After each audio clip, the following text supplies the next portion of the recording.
Inaugurato oggi il nuovo yacht di Rovigo.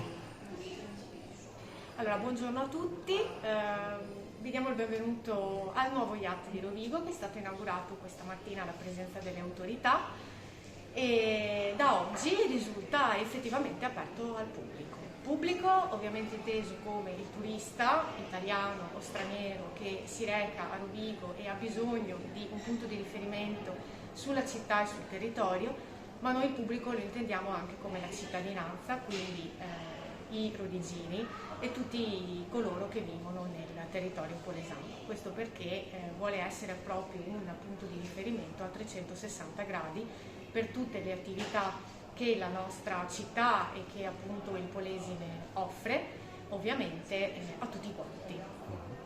E da questo momento in avanti lo yacht sarà aperto al pubblico dal martedì alla domenica, seguirà degli orari specifici dalle 9:30 alle 12:30, dalle 15 alle 18, la domenica invece soltanto nell'orario mattutino.